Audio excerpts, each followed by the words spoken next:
Power of Babble, the podcast where nothing's off the table. From Bible mysteries and strange phenomena to the questions that keep you up at night, we explore it all with curiosity and faith. I'm your host, Courtney, joined by my co-hosts Caleb and Jeremy. Together, we dive into the weird, the wonderful, and the wildly curious. So grab your coffee, open your mind, and let's babble.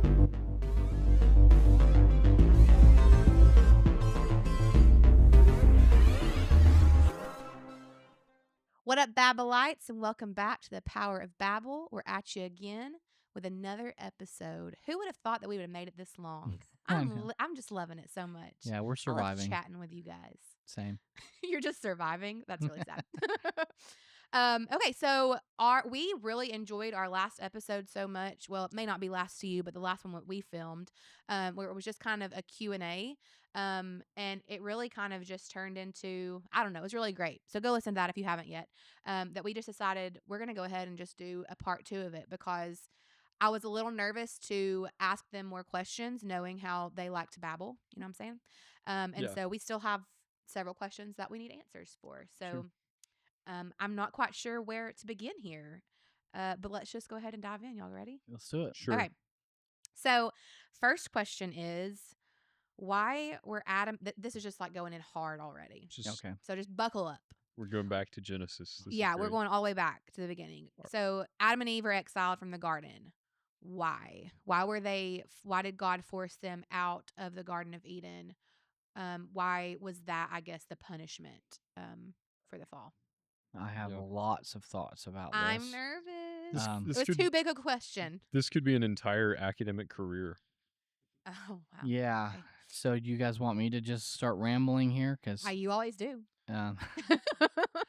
yeah, He's looking up something, so I think you just need to go we'll for give it. him time to pull up. I'm looking up the Bible. Oh, Oh, that's might, probably great. might be useful in this context. Yeah, the question of why exile? Why are they removed from the garden? What is it about? Is it because God doesn't want them to have access to something in the garden, and so he's barring them from it? Is it because he doesn't want them to have access to the tree of life, right? Well, it seems like exile, like you just saying that word, it seems like that's a theme throughout the Old Testament. Yes. Is just this theme of like being exiled. So there has to be some significance as to why that was the Yes. punishment. Well, it's interesting because in the ESV, at least, this is the translation that the author or the translators, not the authors, the translators have used invites this question, and it indicates that there's something in the original manuscript that leaves this kind of open and vague. So starting in verse 20 of chapter 3 of, verse 22 of chapter 3 of Genesis. This is after the curses have been pronounced and the God has said, what'd you guys do? How do you know you're naked? This comes at the very end of that, right before they're kicked out. Verse 22. Then the Lord God said, Behold, the man has become like one of us in knowing good and evil. Now, lest he reach out his hand and take also of the tree of life and eat and live forever, end quote. Yeah. The thought isn't finished. Interesting. Verse 23, Therefore the Lord God sent him out from the Garden of Eden to work the ground from which he was taken. He drove out the man, and at the east of the Garden of Eden he placed the cherubim and a flaming sword that turned every way to guard the way to the tree of life. Now from that, it's vague. The exact reason is not stated. However, especially based on what God says about the tree of life before he cuts off, and then the last verse again mentioning the tree of life, we have to assume that the reason Adam and Eve are banished from the Garden of Eden has something to do with access to the tree of life. Right. The question is, what is it about the tree of life that makes it a bad idea or wrong for Adam to still be in its presence? A couple of possibilities. Number one, if he eats of the tree of life, this is just going to make his situation worse. Possibility, so that would be like a consequence could come from that could make things worse. Number two is more of like a situation in which he simply cannot be in the presence of the tree of life because his sin separates him from that. This is, I think, a very theologically informed reading right? Yeah. Of of thinking about this in kind of like the macro level, not necessarily the physical specific cause and effect of eating the fruit, but thinking at it at the big picture theological level. Life and death cannot coexist in the same thing. So he has chosen death, so therefore he can't be next to life. Mm. Is it one of those two, or is it something in between? Is it something we're missing entirely? Yeah. Yeah. So to flesh out the first option that you mentioned, okay, the idea that if Adam and Eve are continue to have access to the tree of life and can therefore take from it and eat and therefore live forever, according to what the text says, the idea of Jeremy's first option of saying, look, this could worsen their condition. Well, how does that work? Well, the idea here would be, and I've seen lots of people defend this position. The idea here would be, since they are now in a fallen state, which is they are marred, they are creation marred because of sin, and then additionally, if they eat from the tree of life, which causes them to live forever, then it is causing their fallenness to be permanent. Yes. Yeah. Right. So it is causing them to live forever in a state of fallenness, which is not what God wants. Yeah. Right. He would rather them die physically, and cease to be living in that fallen state rather than for it to be a perpetual condition. Right. That's the idea behind Yeah. that point of view. Yeah. And I'm not going to say that there's not something to that. Right. That's completely wrong or anything like that. But I don't think that that's the main point. I think that it is the second option, or something very close to the second option that Jeremy mentioned here. And here's how I'm going to defend this point of view.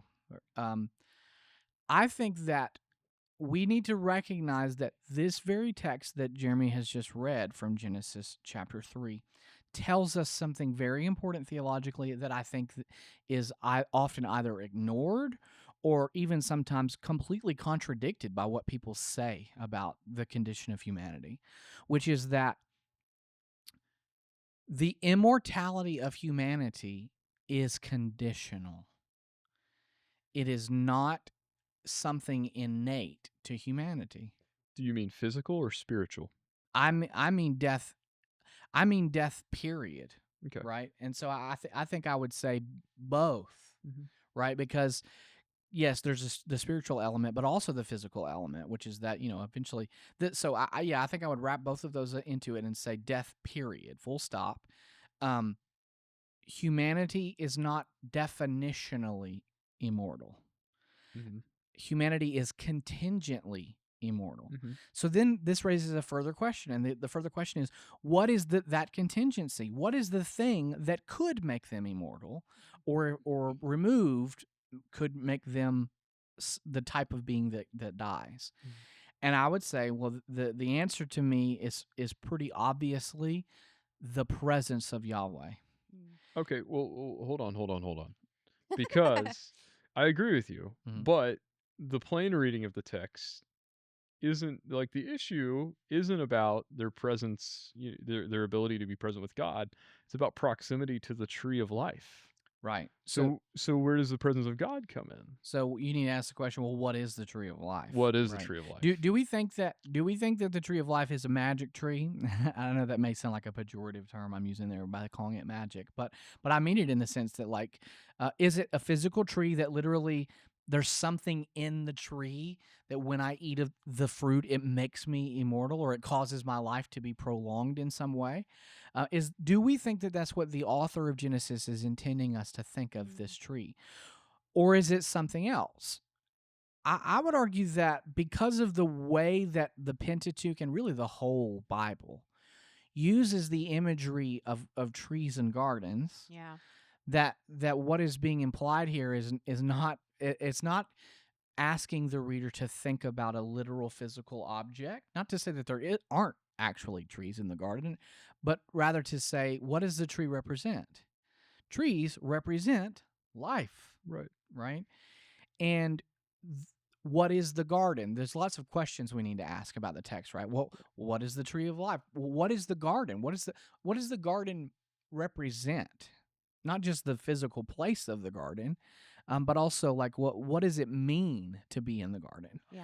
And I think what the text shows us is that the garden, just also because of ancient Near Eastern symbolism, the garden we know from other texts in the Old Testament is represented as a mountain as well, right? It's a mountain and a garden, which is to indicate Also, very lots of themes of mountains and mount. experiences with God on mountains. That's right. So, Throughout the yeah. entire Bible, Yeah. Old and New Testament, Mhm. and what we see, the repeated theme of that is that this is the place where God dwells. Yeah. Right. The garden, the mountain, the garden mountain, whatever you want to call it, is the place where God lives. And so the intention here is to say that Eden is the place where God lives with the man and the woman. He lives with humanity in the garden. And so the trees that have knowledge of good and evil, which is something that belongs to the divine, is a divine trait. What we know that from the text that you read, right? It says, lest he become like one of us, Yeah. knowing good from evil, right? Mhm. Lest he become like one of us, And live living forever, right? These are the things that's how the serpent tempts Eve, right? He says, if you eat this, you'll be like God. So what we're supposed to think, I think, is that the trees that have these properties when you eat of them are intended for us. We're supposed to think of them in terms of their relationship to God. These are things that belong to God. What belongs to God? Life belongs to God, right? Knowledge belongs to God. And so being in the garden gives you proximity or access to those things that God has. Yeah. I agree with all that, Mhm. but I think they're physical trees. Okay. Yeah. Nothing I'm saying it rules out the Yeah. idea that there are physical trees. And I know you believe in a historical Adam as Yeah. well. Yeah. And so I'm not saying that as a point of disagreement, but I just want to emphasize that both things can be true. Sure. It can be a physical tree, and the tree itself is not magic, like what you were saying, Right. but it is still a physical mediation Sure. of the benefit of being in God's presence. Yeah. Yeah. And Well, because Adam and Eve are physical beings, they're Mhm. spiritual beings, but they're also physical beings. yeah. And so it makes sense that questions and matters of spiritual significance are mediated physically. In other words, what happens physically has spiritual significance, and that can be a vehicle or an avenue Sure. through which these things are worked out. I think that the text, yes, what you're saying is like the core of the matter. It's about physical proximity to God. But notice here, God is speaking of the tree as a physical object that exists within the bounds of the garden, and we can attach a symbolic meaning to that. But at the end of the day, there's still every reason to believe this is like an actual tree. Yes, and so what I would say to that is that yeah, nothing that I've been Mhm. arguing is antithetical to the idea that the trees are physical. I'm not saying that you have to adopt a purely symbolic reading. What I am saying though, I think, is that regardless Yeah. whether there's a physical tree, or even if you do take a purely symbolic view of the tree, that is to say, I think you shouldn't take a purely symbolic view of Genesis, but Right. but Another of episode. the tree. The claim here is that the important part of this, even if it is a physical tree, the reason why the tree has this property is because it is the place where God dwells. Yes. Yeah. And so the reason why exile, to get to the question, the heart of the question, is you. because Sorry. it's to say that That was violence. if you have sinned and you now have evil, right, wickedness, sinfulness, whatever, fallenness, whatever you want to call that, those things, and this will get into a bigger philosophical, theological question of what you think sin is, but I tend to sort of like the Augustinian view, which is to say that sin is primarily a privation. Mhm. Right? It's the absence of the goodness of God in some way. Mm. And so to ask the question, why couldn't Adam and Eve remain in the garden and therefore have access to God's life-giving presence, because that's what I'm arguing the tree of life is representative of, Mm-hmm. right? Whether it's physical or not, it's representative of the fact that when I'm close to Yahweh, his presence gives me life. Yeah. And therefore, if I remain close to Yahweh, I will live forever. Yeah. Mm-hmm. Right? The consequence is my immortality. And if I am separated from Yahweh, then the consequence is death. Yeah. Mhm. So to ask the question, why couldn't Adam and Eve remain in the garden and continue to have access to God's life-giving presence, is kind of like asking, why can't darkness and light remain in the same space? Yeah, I agree with that. It's just the way it's set up and the way the text reads, it makes it sound like God is trying to stave off something even worse from happening, which if you know salvation history and everything else that happens subsequently, it's like through death is conquered. Well, And so there's a way in which this separation, this total separation, not total, but this physical separation along with spiritual separation is actually in the long run for the benefit and redemption of mankind. Yes. So when you described kind of the two camps in the beginning, I am just kind of try to like think out loud here about Mhm. as I was listening to you guys. I can see how it could be both. Because when you were okay, so for one, just because they were kicked out of the garden doesn't mean they didn't have access to God, right? They just didn't have access in the same way. Mhm. They didn't walk with him in the cool of the day, right? Mhm. You know, they didn't have the There's distance. it was just different, Yeah. but it didn't necessarily mean that they weren't. I mean, he was still around. He Mhm. still Yeah. talked to him afterwards. But when you were describing just being cut off and death, being cut off from the tree of life, would you say that being their exile is a foreshadowing of the return of Christ and what our eternity would be like? Because essentially, when you were describing that, I was like, well, that is eternity. You know, after our first death, um, you know, absence of God would be hell, Yeah, right? that's That you're right. going to be sent to. So, I mean, is that do we read that and think, well, they experience that because it's a foreshadowing what we will experience? Yeah, I think that they are intimately connected. Because when But we go to heaven, we're going to live forever. We're going to have that the same. Are we going to have the same? We will Well- be in the new earth. We'll be Eden the again. new earth Yeah. is presented in Edenic terms Yeah. explicitly. And we'll Yes. be with God, and we will live forever. I That's mean, right. it's literally So what is it in the new creation that provides the immortality for the people who live in the new earth? Now, I mean, in the book The of tree of Revelation, life. we have the tree of life, and it says it Right. is for the leaves Well- of the tree are for the healing of the nations. Right, is what it says. I think there are actually many trees, Yes. and there's a river Mm-hmm. that's flowing up. That's life giving. There are trees, and their leaves are for the healing of the nations. But more so than either of those, there's the refrain that there will be no sun or moon. You won't need those because There's no God, sea. yeah, the lack of sea, but God will be their light. Yeah. And he's the center focus. That's right. So that gets to the points that Caleb was making about this is like it's not about the tree, it's about proximity to God.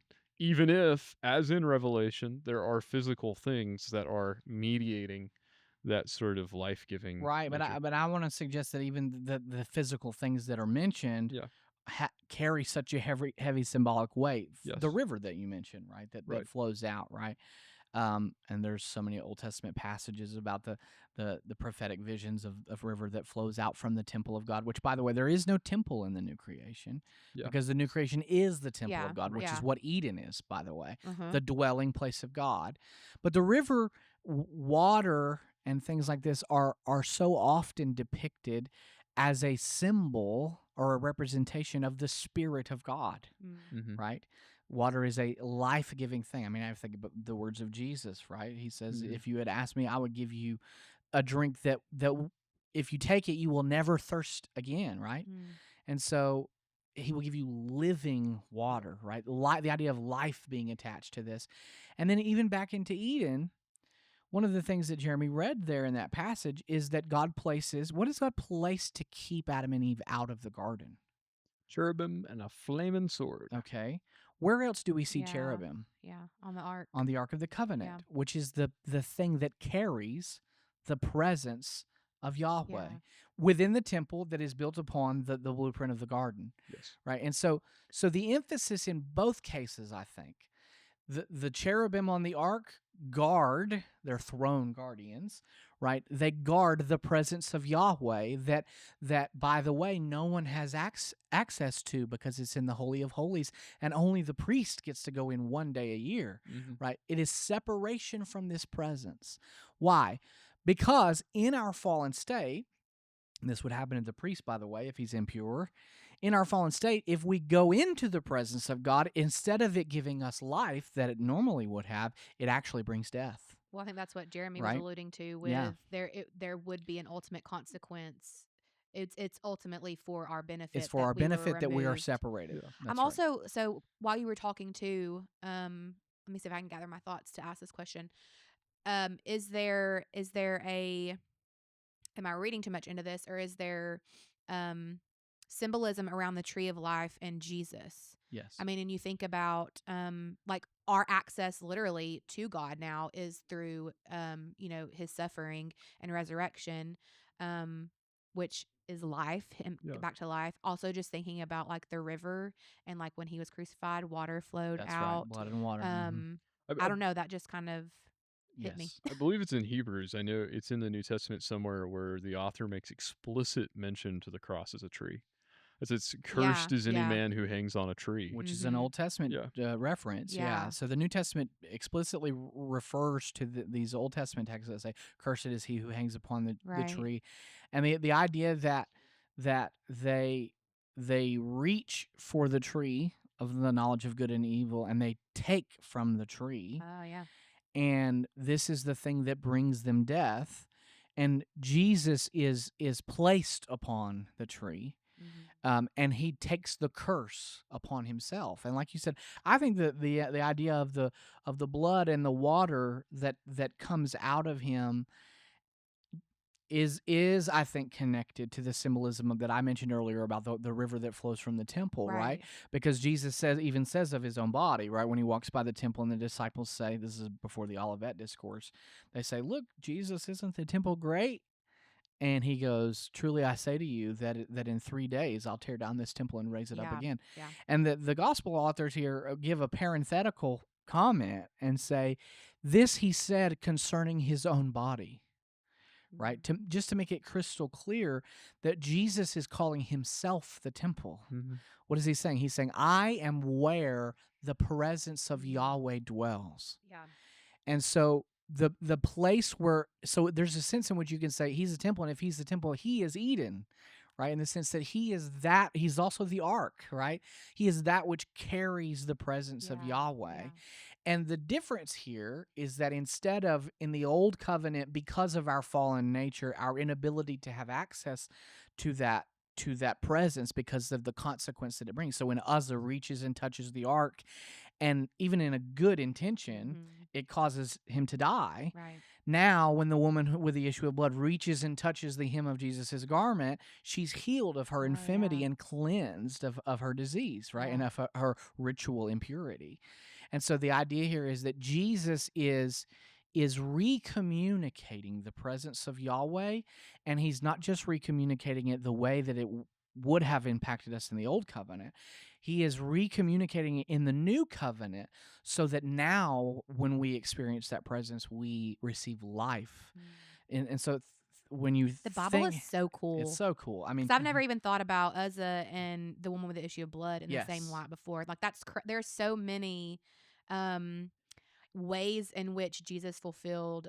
It's crazy. It's so awesome. Wild. Yeah. And this is the thing is, I mean, you think about it, it's not just Uzzah. I mean, think about all of the Levitical statutes about ritual impurity, right? Because you got to think this is what that whole story with the woman with the issue of blood is about. Is that because of her issue, her physical ailment, she's ritually impure, which means she can't go to the temple. Right. Yeah.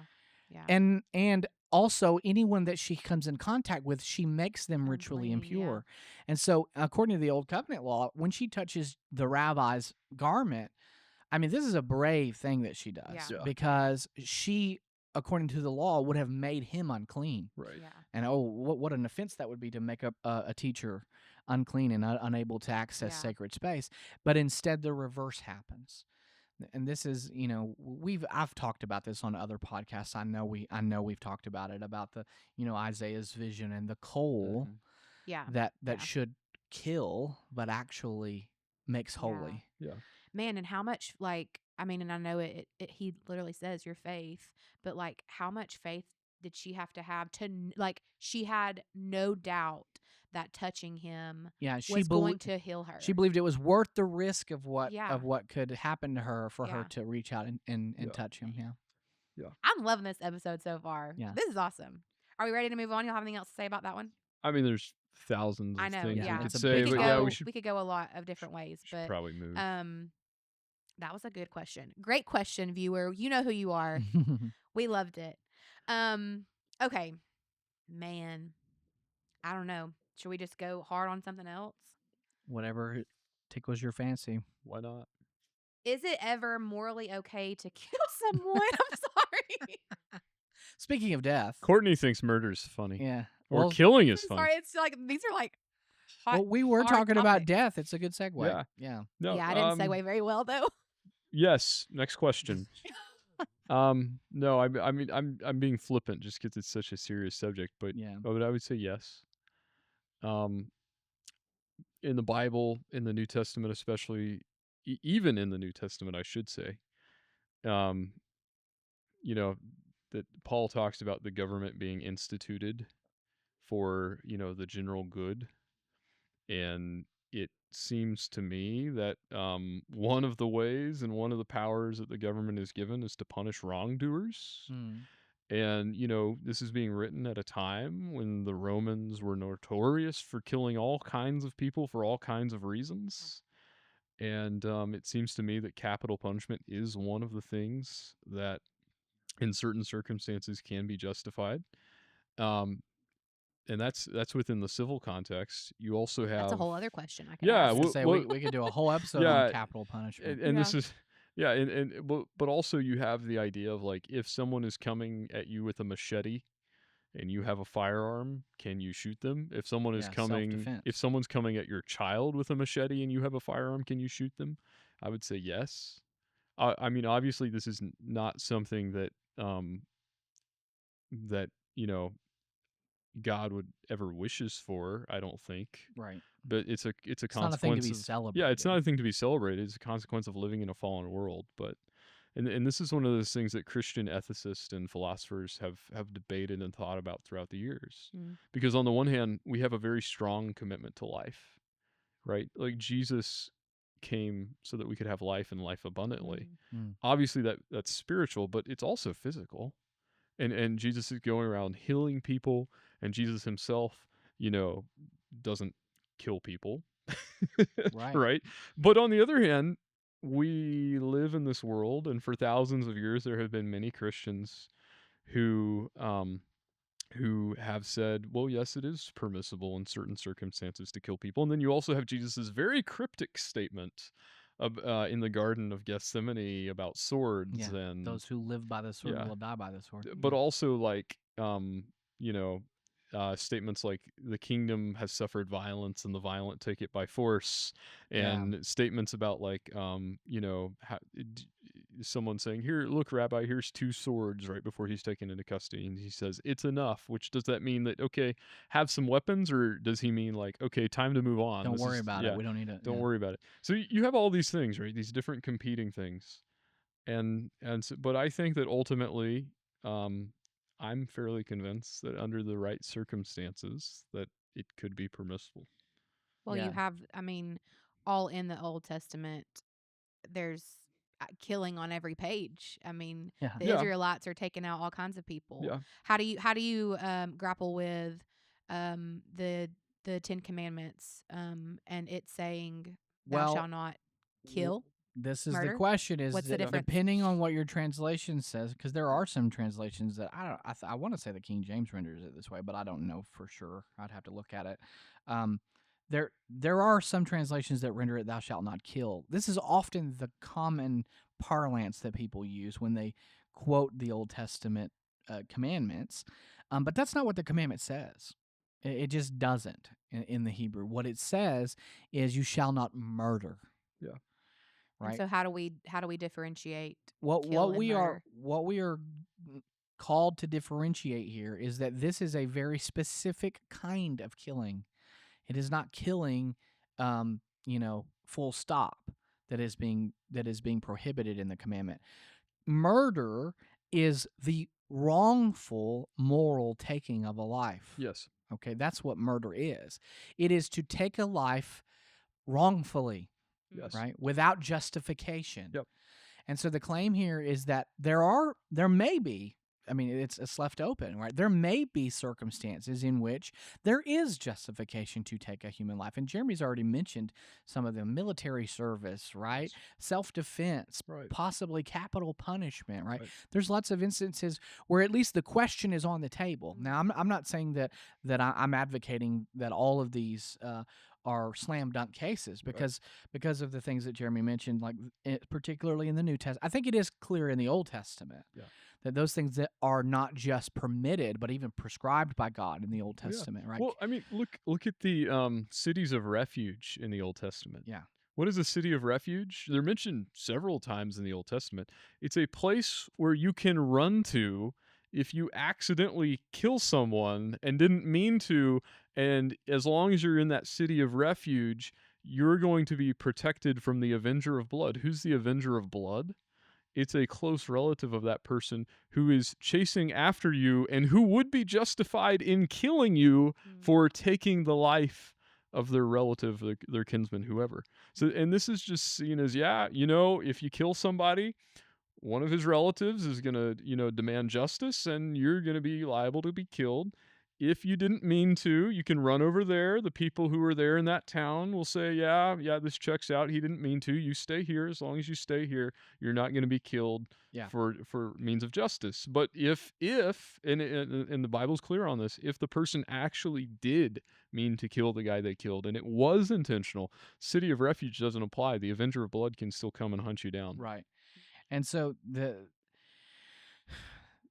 question of what God's perfect moral will is with regard to some of these Old Testament laws is an open question, right? Because we shouldn't assume that just because something is in an Old Covenant law, particularly a civil law, that therefore that means that reflects God's perfect moral will, right? Description, just because something is described doesn't mean that that's the ideal prescription. That's right. Well, even during the time of this law, there was God was commissioning the Israelites to take over cities and kill even during this period. That's right. So which is a complex issue that probably deserves its own episode. Frankly, the question about the commandments that God gives to remove certain people from the land. Now, I'll point out that in a lot of those texts, most of the texts actually, the primary commandment is to drive them out of the land, right? But there are some very clear commandments contained within those texts that say eliminate certain peoples, right? Especially if they're not driven out of the land, right? So how do you grapple? What do you? Can you briefly?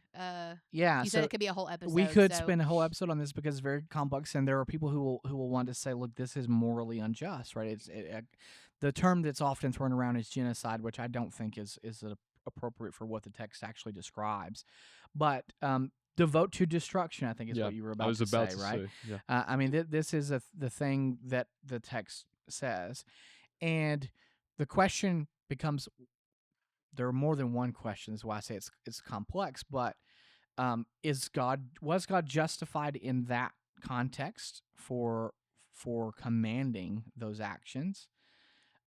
I would say on the face of it, the answer is yes. Yeah. Just by the mere virtue of the fact that moral law flows from the moral character of God, and if God commands it, then it is something that is in that is at least within the purview of his own nature, right?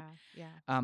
However, the asterisk that I will add to that is the thing that I just mentioned a moment ago, which is to say that every commandment that is given in the Old Covenant is not a perfect or full representation of God's moral will, right? Okay. So he may give commands that he desires for this particular context and time, in which he makes concessions for people in that particular context and time. And so we would have to sort of flesh it out to whether or not this is one of those cases. So it's not like a blanket thing for all of humanity. It is more of you a cannot time restriction, draw I from the guess. text the idea that violence is somehow justified for believers in Yahweh because I read it in Leviticus. right, Well, I mean, some of our listeners are probably like, "Oh my goodness, what is he saying? That some of the law is not like the fullness of God's will." Jesus himself said this. Yes. Because when he was questioned by some of the religious leaders of his day, one of the things they said was, "Well, teacher, they said Moses said that we should give a woman a certificate of divorce and send her away, and that so how should we do this? Is it better to marry, not to marry?" I think that might have been his disciples as well. I forget. Yeah. But basically the question was like, well, Moses said we could do this, and then Jesus says, "Listen, Moses told y'all, and by implication, I told Moses maybe to tell y'all that you could use this process of divorce because y'all had a bunch of hard hearts, and I knew that, this was just the best we could do at the time. But listen, the kingdom is here and is coming, so there's a higher standard in the kingdom." Yeah, that's so true. So what he actually does, and this is the exact example that I was going to give, which is Jesus indicates, I mean, very clearly in that episode, that the law, particularly the civil law, which involved things like divorce, is not a perfect revelation of God's moral will, but it includes concessions to hard-hearted people. And the way he does it is really provocative. I mean, because they say, "Well, what do you think about divorce?" And he quotes the Old Testament, but he quotes earlier than the law. And he says, "Therefore, a man shall leave his father and his mother and cleave unto his wife, and the two shall become one flesh." It goes back to Genesis. Right? Yeah. And he all the way back. And they say, "Well, wait a second. What about Moses? Moses said that we could have a certificate of divorce." Yeah. And he says, "Moses did this because of your hardness of heart. But from the beginning, it was not so." Yeah. So I would say that when it comes to violence in general, let's think about this. Okay, where does violence come? Does it come from God, or does it come from humanity originally? Was it from the beginning? Or is it a result of the hardness of people's heart? Oh, that's interesting. Yeah, and so because death itself, actually, we've already been talking about that in this episode. Death itself is not something that comes from God; it's a result of human sinfulness. And then the first instance of violence that we have is Cain and Abel. Yep. Right, and so while God may make concessions and perform His providential will in history, and use violence, even in some cases, to dole out justice. Right. We've been talking about that. That does not necessarily mean that therefore God approves of violence. Right. It just means that this is the consequence of the fallen world that we live in. Right. So I don't know if that answered the question or well, not. it sounds like too that you're saying maybe that Moses, they were so fallen that it's like, can we at least get here? Yes. Can we get here and then let's work? And That's right. And we couldn't even get there. Well, but see, the thing is, we still live in that same world. Yeah. Right. Yeah. Like if you're a new creation in Christ, you are participating in the life of the kingdom, the life of Christ. But we still those same social pressures and communal pressures and the things in people's hearts that led to Moses saying, the certificate of divorce, all that stuff, that is still in play. Yeah. And so the question becomes, in the New Testament, it's not with the arrival of the kingdom and Christ's announcement of the kingdom, the question becomes, how close are we to the full realization of the kingdom? And what does that mean for some of these kinds of concessions in the not yet, right? So like the Catholic Church, for example, opposed to capital punishment. They just are, like, opposed to capital punishment. Right. And this has to do with, them also being opposed to abortion and all that. Protestants decouple those for this reason. Mm. It's because basically I don't think that we're close enough to the eschaton, the end of all things, and the full realization of the kingdom. I don't think we're close enough yet to where the concession for capital punishment has gone away. Right. What Jeremy is appealing to, I think, is something that Jesus gives an indication of in the Lord's Prayer. Yeah. Which is that part of our prayer, while we live in this present age, we live in the already but not yet. Yeah. Right, where the kingdom of God is here and it's coming. Yes. Which we talked about before on an episode. I'm just going to plug it really quick. Yeah. Thy kingdom come. Thy kingdom come. Check it out. It's a good one.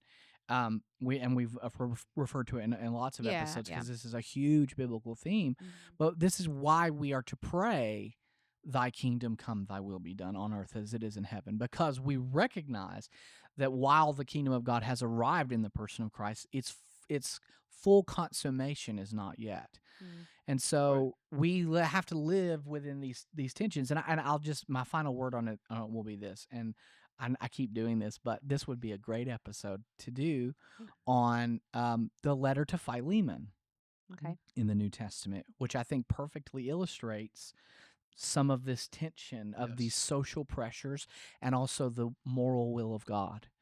Right. Mm-hmm. And if you're unfamiliar with the letter to Philemon, because not a lot of pastors preach on it, I don't know why. Yeah. It's so good. But this is concerning a man who is a member of the church. He is a believer in Jesus. Mm-hmm.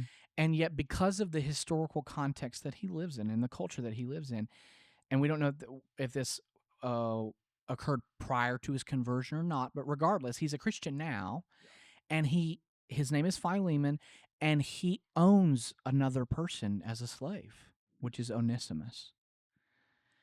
And Onesimus has run away from Philemon and has gone to the Apostle Paul. Mm-hmm. And Paul, who is in prison, is writing this letter to Philemon about what he should do concerning Onesimus, the runaway slave.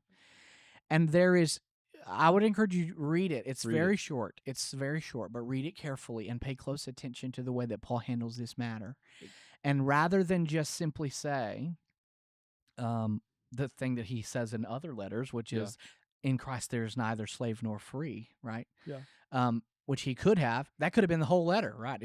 There's no slave or free in Christ, and mail it to Philemon, but that's not what he does. Instead, he takes the time, rather than just say, you need to free Onesimus, what he does is he tries to persuade him to recognize the identity of Onesimus as a child of God, and how this reality of the fact that Onesimus has received Christ also, how this changes the way in which we are to live our lives in the context that we find ourselves in. So is slavery legal in the Roman Empire? Yes. In fact, it's so legal, it's a part of everybody's everyday life. It's taken for granted. And that's Paul, just how it is. Right. That's just how it is. And Paul does, instead of just writing some simplistic black and white, slavery bad kind of answer, what he does is he tries to show him that the world that he lives in is not just the world in which slavery is free and permissible and accepted and taken for granted, but that because he is a citizen of the kingdom of God as well, not just the kingdom of Rome, but he also lives in that kingdom of God that says there is no slave or free, no male or female, no Greek nor Jew, right? And that all are equal in our sinfulness and all are equal in our reception of grace from God. So I would just say, I say all that to say that we have to walk a tightrope where we recognize that while we live in a fallen world, and some things we just have to live with, things like violence and killing, we also recognize that we are a citizen of the kingdom of God, and that calls us to see through a different lens than the rest of the world. That's a hard thing to do, but it's something that we have to try. Absolutely. Wow. I kind of want to push a little bit because you had mentioned that it could be a full episode, but it's going to I have a question that I want to ask in regards to this. Sure. You had mentioned back to God commissioning them to drive out or wipe out. Yeah. And you had mentioned something. I don't exactly know what you said. Something about there was a purpose behind wiping Yeah. out maybe a colony of people. Can you briefly elaborate on what you were talking about there? Because I feel like I have a question that goes along with that. Maybe. Yeah. So there's really kind of two sides to this coin in terms of the what are commonly referred to as the conquest narratives, right? Which is when the Israelites are starts to really take place in the book of Joshua, when the Israelites are taking the land of Canaan that God has promised to Abraham. And so this is the fulfillment of God's promise, but the land is occupied by Canaanites, right? It's occupied by lots of different people groups who live in this land of Canaan. And so they are told to drive these people out, and they are told in some texts to devote them to destruction, right? And so there's a couple of questions. Is this really genocide? That's the question I think that a lot of people really stumble over when they read these texts because it seems it's really harsh. This is one of skeptics and atheists' favorite passages because it's like, oh yeah, look at how bloodthirsty God is. Right. He's telling his people to go and kill all the people that aren't his people. Right. And this is, to them, this just looks like a rationalization for just killing people and taking their stuff. For an atrocity. Yeah. Right. And for a dumb reading of the text, you could argue that. Yes. Well, I would say a surface reading of the it's text. not a it's not a dumb reading because in 21st century international law, kind of human rights perspective, you're like, what in the world? Like, this is not cool. Which the irony, of course, is that the whole human rights perspective is owes its point of view to the Judeo-Christian. Well, ethic. yeah, but that still doesn't get around the fact that, like, okay, well, how did the human rights stuff come from this? Right? Is this a different God? Yeah, like, that's how some people try to square. So it this. does raise the question. It does raise the question that if the Christian perspective of who God is, particularly from the New Covenant, is the God who says, "Turn the other cheek," and who lays down his own life for others rather than leading a violent revolution. How does this mesh with this idea of this portrait of the Old Testament God? He's immutable. He's not changing. Yeah. So what happened between those two times? And so that's one question. I would say this. I don't think that what is described in the text, even though on the surface or from the sort of broad appearance of the text, I don't think what's being described is genocide. That's the first leg of the argument I'm going to make here, because Paul Copan has done some really good work on this. So I would recommend Paul Copan's book called "Is God a Moral Monster?" Which he spends what a title. Yeah, and it seeks to answer that very question.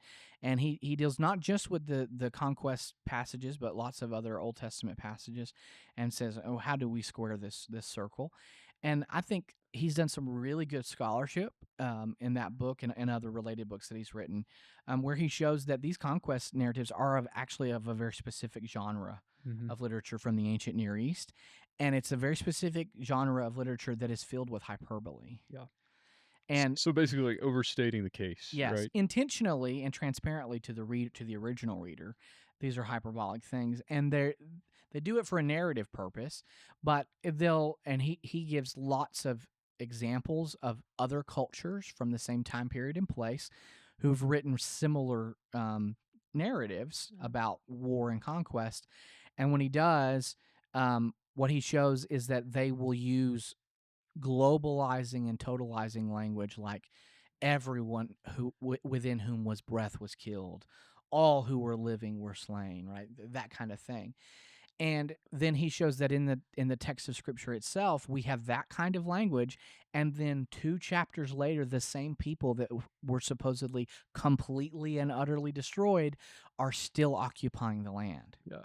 So right. Okay. Yeah. I think you need to get a little bit further in, because that's getting at the root of my question. So, But I think you need to go further in what you were yeah. thinking. Yeah. So the claim here is that some of this totalizing language about the conquest should not be taken literally in terms of all of the people are completely destroyed or annihilated. So that's the first thing. I don't think that the text is talking about the complete annihilation of people groups necessarily. Okay, but to some of our audience, that's going to sound like some cope.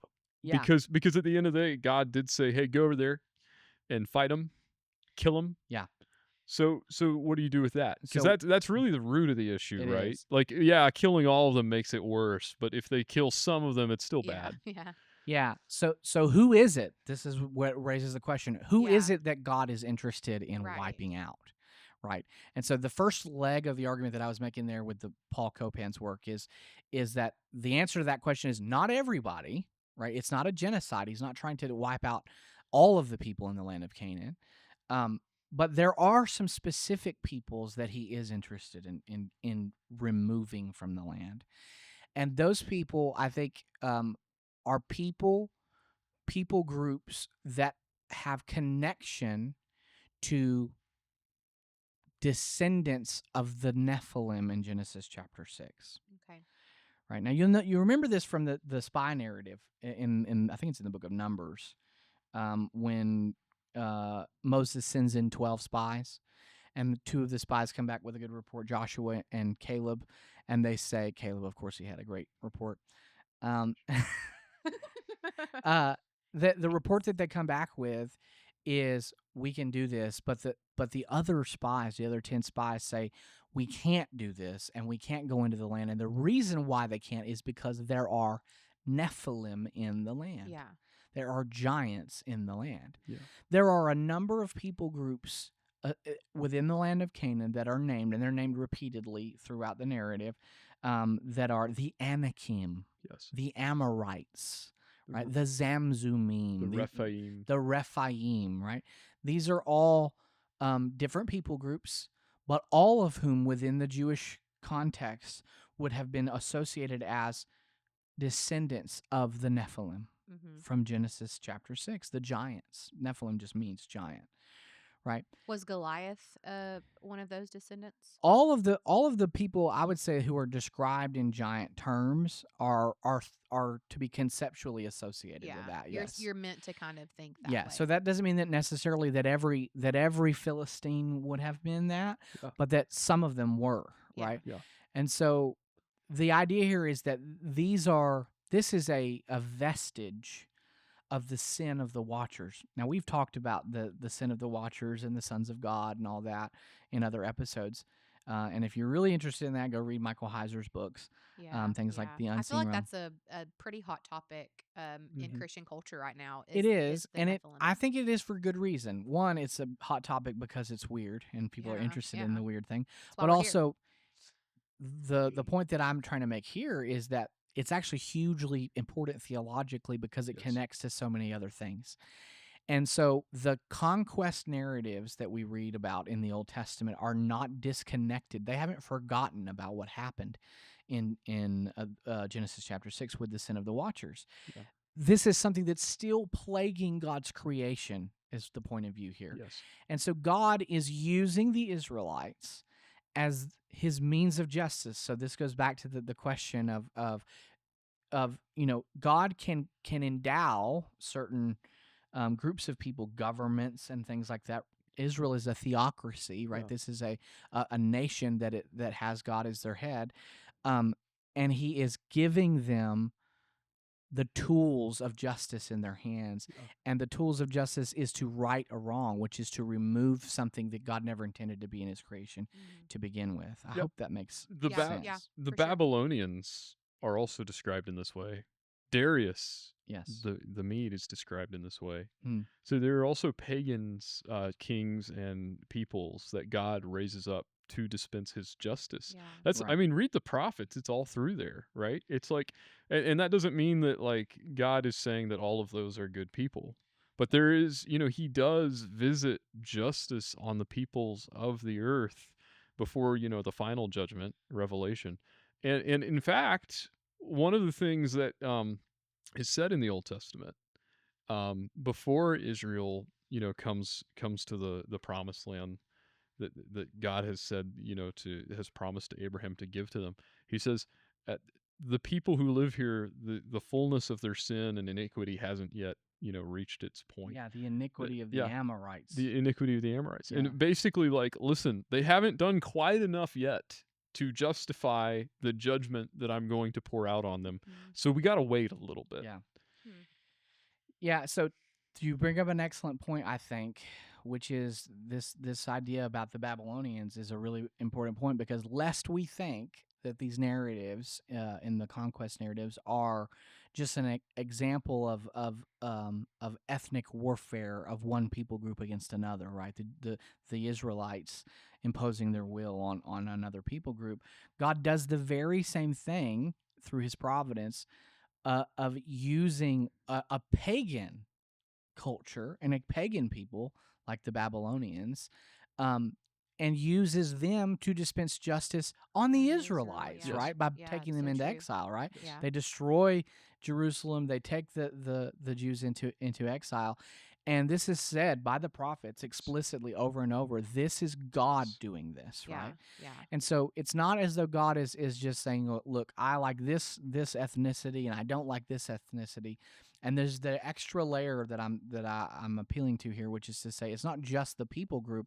It's the idea that God is trying to remove this supernatural element that is still marring his creation that he never intended to begin with. He's trying to get rid of it. He did it first with the flood, and now whatever vestiges are left, he's trying to get rid of. This is, in human terms, this is an existential threat to his plan of salvation, Right? Because these giants are, and what they're up to, and the kinds of things they do, and we see this in the biblical narrative. They are directly opposed to the flourishing of God's people. It's really what it is it's a rival creation. Yeah. Right? If God has made humanity in his own image, and the sons of God have created their own offspring in their image. Right? The idea is these are a rival creation. Yeah. And so the people of God, which is represented by the nation of Israel in the Old Testament, are intended by God to supplant this rival image. And this, by the way, is why, Rahab, for example, they cut it, the spies who go to Jericho cut a deal with Rahab and say, all right, you hide us, you protect us, you're going to be fine. We're not going to get you or your family. If it was just racially based, they wouldn't do this. God would have reproached them for that, or that wouldn't have been allowed. Yeah, that's right. Yeah. But the point is that she is separating herself from the agenda that goes against God's because people. she's because her allegiance is with Yahweh, and she winds up in the genealogy of Christ. Yes. Yeah. Right. That's wild. Yeah.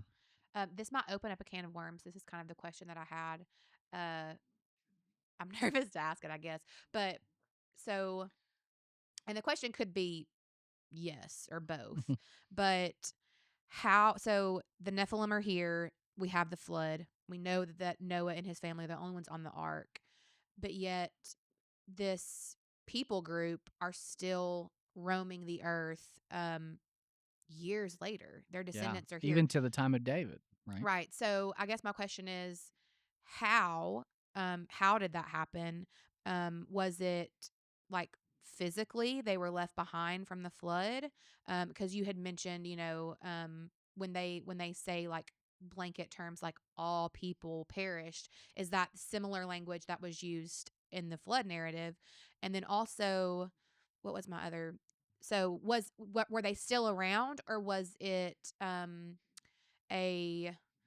their ideology, their beliefs, or what they were trying to accomplish? Right. That what's the word I'm thinking of?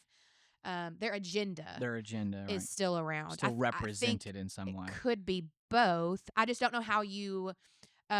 Clearly there are giants that are. You have Goliath, so it has to be both. But how? How? So I kind of hear a question behind your question. Yeah, I just was scared to ask It's it. a good question. Really good question. It's like, okay, was the flood global or was it local? Yeah. Right? Because like one explanation for why they're still Anakim, giants still around after the flood, is that maybe the flood didn't get all of them, right?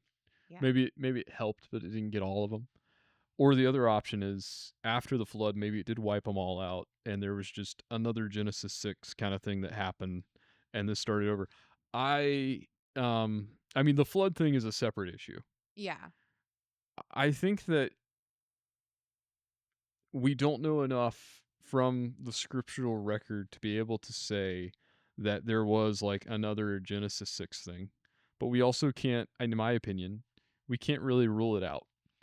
Because there's nothing that occurs to me, or no kind of theological reason, or or more accurately, change in the status quo of human existence and physical reality and spiritual reality that would prevent that from happening again. That's my personal opinion. Yeah. Okay. Yeah. But I don't think, because it's possible doesn't necessarily mean that it happened or that God would allow it to happen, right? This is we're in over our heads here. And so I don't think we need to presume too far in either direction. I mean, the text is clear, these people are around. Yeah. Maybe we explain that through a local flood rather than a global flood and some of them surviving. Maybe we explain it through, the thing in Genesis 6 happens again. Either one of those, I think, is potentially plausible. I don't want to stake too much on either one. Yeah. The important thing is that they are still around.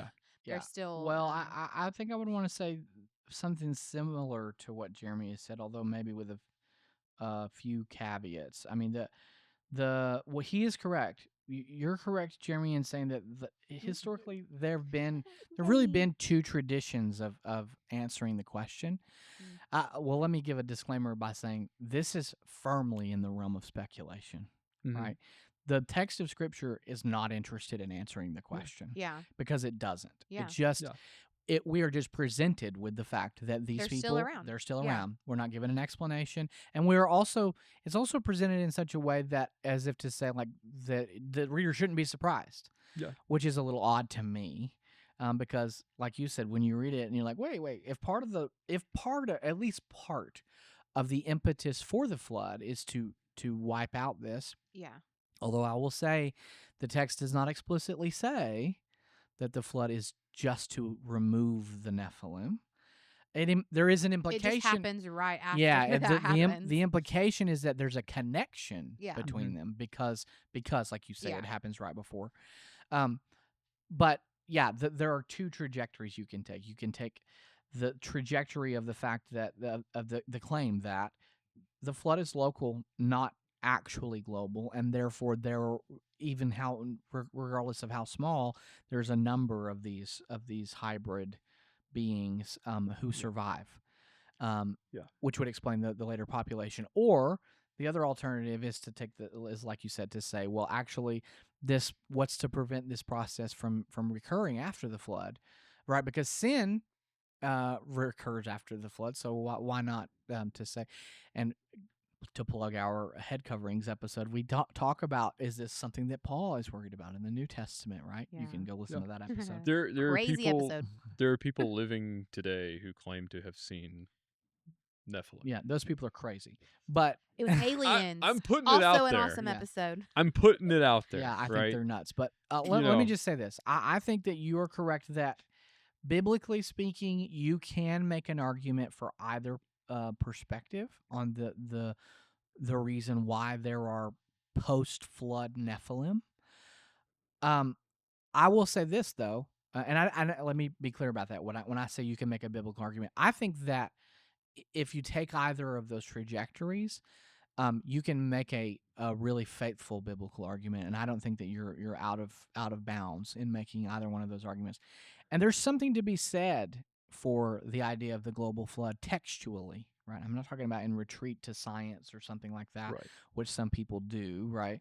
But I'm talking about just in terms of the text, which is that the text is written from a very specific perspective of the flood, and it is everything under heaven, even the tallest mountaintop, all this stuff goes underwater from the perspective of who? Of man, of Noah, right? And the people who are in the view of the biblical narrative. I don't think that the biblical author cares one bit about Mount Everest Right. or about the Americas or anything like Yeah. that. And we've Yeah. said this previously, right? Like the mustard seed being the smallest seed. Right. Yeah. That was what the audience knew Right. at the It's time. not teaching Yeah. you geography or Right. geology or any of those Yeah. things, right? It's all about perspective. It's about Yeah. perspective. And so from the perspective of the biblical focus, the flood is a total flood. But that doesn't necessarily require that literally every square inch of land on the earth is covered in. Because the language in Genesis uses this elsewhere. I've probably mentioned this in other podcasts, but like, when during the famine narrative with Joseph and his brothers, it says the whole earth. The whole earth. Right. Everything under the heavens is in famine, and the whole earth comes to Egypt in order to get food. Well, we're not intended to think that people in South America came Right. to Joseph for famine relief. Right. It would be really interesting to look into the like really, really old records, if they still survive, of Imperial China, and to see if there's any kind of mention of like a flood or a famine around the same time. Yeah, Like that, of I a don't, famine, I don't, yeah, the famine around the same time. I don't think that proves anything one way or the No, other. I just mention it because, like, think about it, right? Like, there are civilizations that are outside the purview of the biblical author. Yeah. And and they would have no knowledge. They would They- have no knowledge then Exactly. probably of. Well, of we know other- what knowledge that they had, the Pentateuch author had, because we have the Table of Nations in Genesis chapter 10, Yeah. right? Yeah, Which there that's are true. 70 nations listed there. So, Yeah. if you're using the logic of the text itself, then what is the whole earth? Well, it's the 70 nations in the Table of Nations. Right. So you might just say that the flood encompasses those territories. Yeah. So that's a definitely. I'm not saying that you have to believe that, but I think it is an open option to a biblically Yeah. faithful believer. Yeah. To look at the text and say, look, here is a route that we could take that would explain. What it shows is that there is nothing about the claim that there are Nephilim post-flood that creates a contradiction or anything like that. Yeah. Man, there's so much more that I could ask around all of that, but I feel like our time is probably coming to an end. So we'll save it. Maybe we'll do a part 3. I'm really enjoying just kind Yeah. of. I know we normally like pick a topic and just babble about that, but I think sometimes when we pick a small question, even it kind of just goes from there. So I'm enjoying it. Hopefully you are enjoying it as well. Hopefully you'll submit some questions. I might just keep putting that question box ever so often in our stories. If you send us questions, we may answer it. Yeah. Yeah. So it we may Babble have to do, potluck. if we get enough questions, we may have to do a part 3. Yeah. Yeah. So if you like this, I like it ask a us lot, questions. so If you don't like ask this, questions. if you don't like this, send us questions anyway, Yeah, because we're asking you nicely. Yeah. Yes. So make sure you're following us on social media and put your questions in there, and we'll see you next time.